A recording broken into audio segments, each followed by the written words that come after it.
कैसे हैं आप सब। आशा करती हूँ आप सब अच्छे होंगे, स्वस्थ होंगे। स्वागत है आपका इस कक्षा में। आइए आज हम पढ़ते हैं हिंदी का पाठ 17 बाघा जतिन। प्रस्तुत पाठ में बताया गया है कि राष्ट्र सेवा में ही सच्चा सुख है। देश के विख्यात क्रांतिकारियों में शुमार बाघा जतिन का पूरा नाम यतीन्द्रनाथ मुखर्जी था। एक खूंखार बाघ को मार डालने के कारण इनका नाम बाघा जतिन पड़ा। वे बड़े साहसी और निर्भीक स्वभाव के थे। उनके शरीर में अपार बल था। उन्हें व्यायाम करने, घंटों साइकिल चलाने, घुड़सवारी करने और शिकार करने का बड़ा शौक था।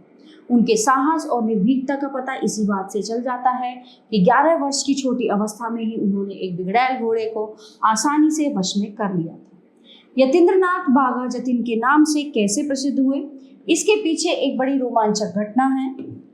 1906 ईस्वी की बात है। बंगाल के नदिया जिले के कोया गांव के आसपास एक बाघ ने बड़ा आतंक मचा रखा था।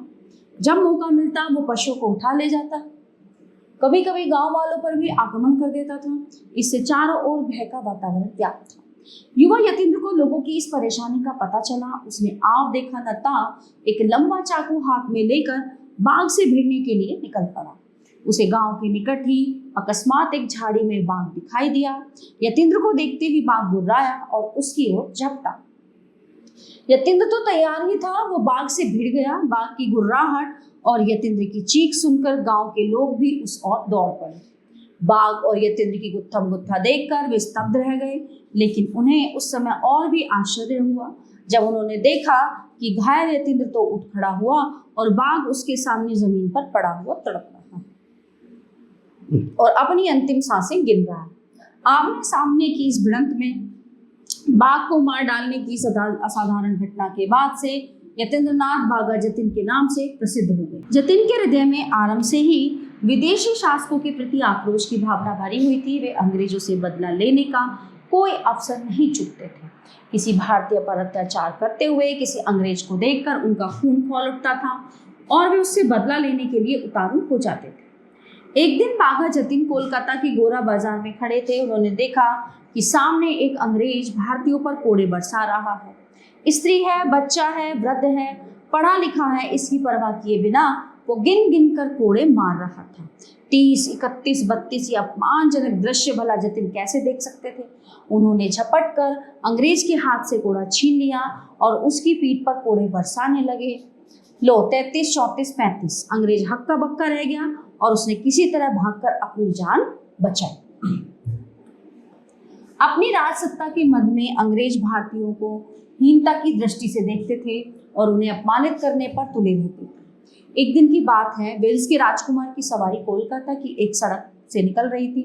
सड़क के दोनों ओर सैकड़ों स्त्री पुरुषों की भीड़ खड़ी थी। वहीं एक बग्घी में कुछ भारतीय महिलाएं भी बैठी थी।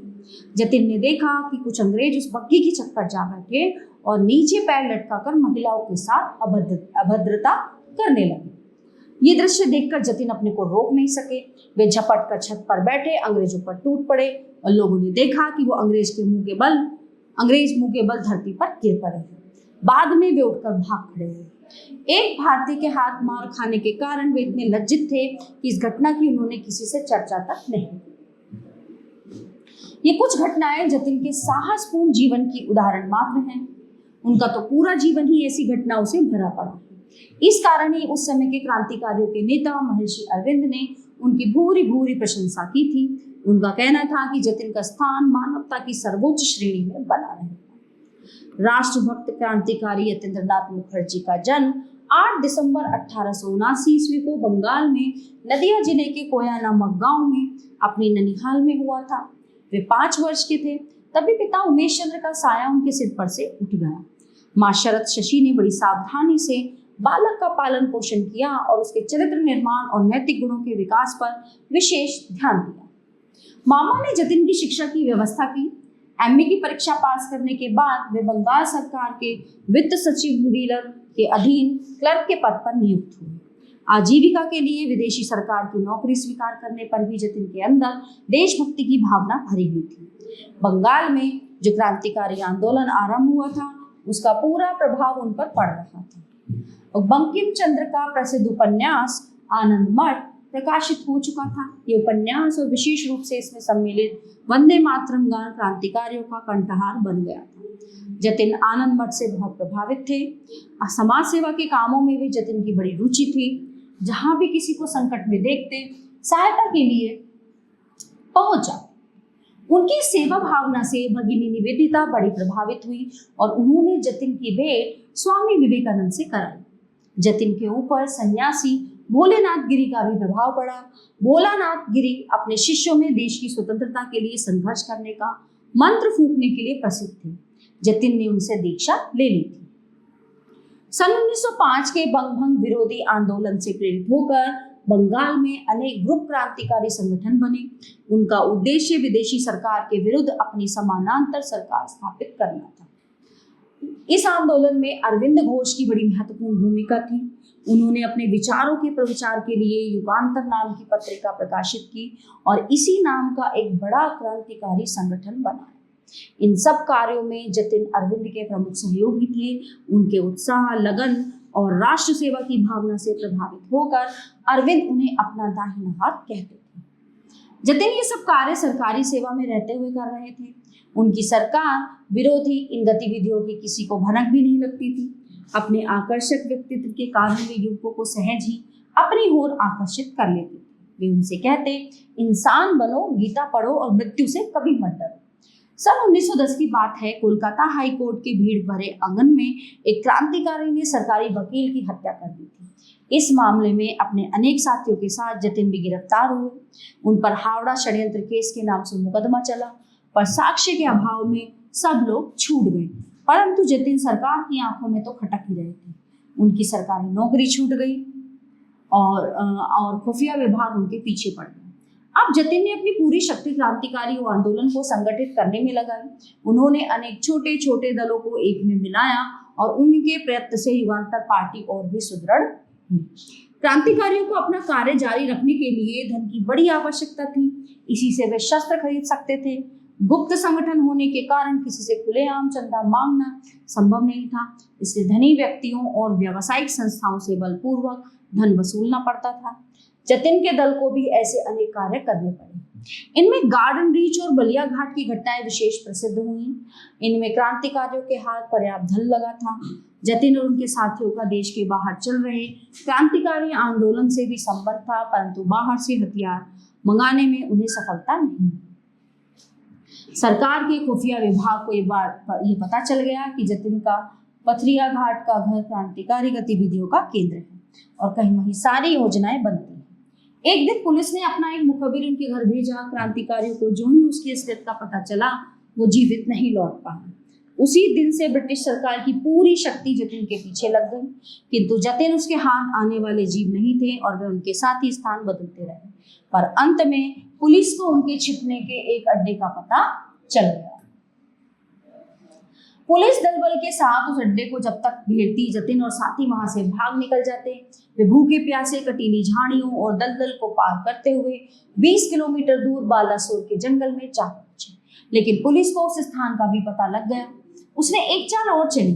आसपास के गांव में झूठा प्रचार करा दिया कि जंगल में 4-5 डाकू छिपे हुए हैं।